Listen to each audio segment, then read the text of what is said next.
दोस्तों, आज हम लोग राज्यपाल के बारे में जानेंगे। चलिए स्टार्ट करते हैं। भारतीय राज्यों में सरकार की व्यवस्था लगभग उसी प्रकार की है जैसी कि केंद्र सरकार स्तर पर। संविधान के भाग 6 के अंतर्गत अध्याय 2 में अनुच्छेद 153 से 167 तक राज्य कार्यपालिका के संबंध में उल्लेख है। अनुच्छेद 154 के अनुसार राज्य की कार्यपालिका शक्ति राज्यपाल में निहित होती है। अनुच्छेद 153 के अनुसार प्रत्येक राज्य के लिए एक राज्यपाल होता है, लेकिन 7वें संविधान संशोधन अधिनियम 1956 से एक ही व्यक्ति को दो या अधिक राज्यों का राज्यपाल भी नियुक्त किया जा सकता है। संविधान के अनुच्छेद 155 के तहत राज्य के राज्यपाल की नियुक्ति भारत के राष्ट्रपति द्वारा की जाती है।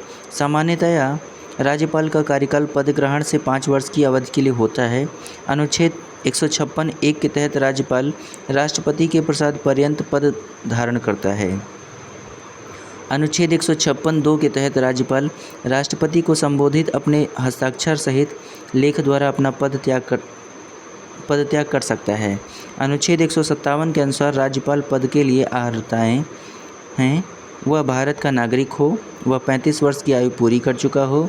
अनुच्छेद 166 के तहत राज्य सरकार के सभी कार्य औपचारिक रूप से राज्यपाल के नाम पर होते हैं। अनुच्छेद 202(3) के तहत राज्यपाल की उपलब्धियां, भत्ते एवं उसके पद से संबंधित अन्य व्यय राज्य की संचित निधि पर भारित होते हैं। संविधान के अनुच्छेद 164(1) के अनुसार मुख्यमंत्री की नियुक्ति राज्यपाल द्वारा की जाएगी तथा अन्य मंत्रियों की नियुक्ति राज्यपाल मुख्यमंत्री की सलाह पर करेगा।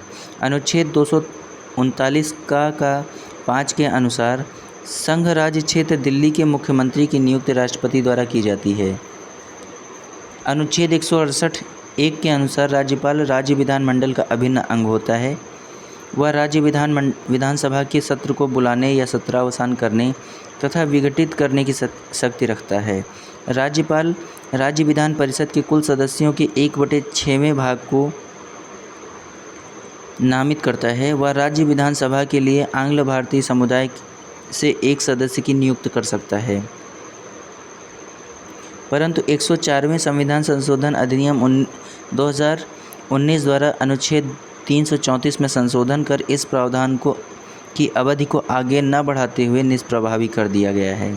अनुच्छेद 165 के तहत राज्यपाल उच्च न्यायालय का न्यायाधीश नियुक्त होने के लिए योग्य किसी व्यक्ति को राज्य का महाधिवक्ता नियुक्त करेगा।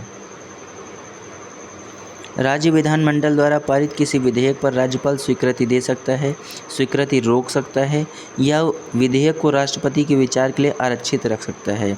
साथ ही वह विधेयक को पुनर्विचार के लिए वापस कर सकता है। धन विधेयक पर नहीं होगा ऐसा, परंतु राज्य विधानमंडल द्वारा पुनः भेजे जाने पर राज्य को उस पर अपनी स्वीकृति देना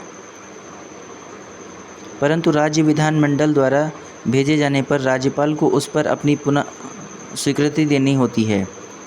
अनुच्छेद 201 के अनुसार जब कोई विधेयक राज्यपाल द्वारा राष्ट्रपति के विचारार्थ आरक्षित रख लिया जाता है, तब राष्ट्रपति यह घोषित करेगा कि वह विधेयक पर अनुमति देता है या अनुमति रोक लेता है।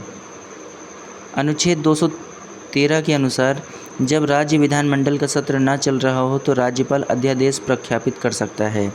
अनुच्छेद 161 के अनुसार किसी राज्य के राज्यपाल को उस राज्य की कार्यपालिका विधि के विरुद्ध किसी अपराध के लिए दंड को क्षमा, उसका प्रविलंबन, विराम या परिहार करने की अथवा दंडादेश के निलंबन, परिहार या लघुकरण की शक्ति प्राप्त होती है। सरोजिनी नायडू भारत की प्रथम महिला थी जिन्हें राज्यपाल पद पर नियुक्त किया गया था।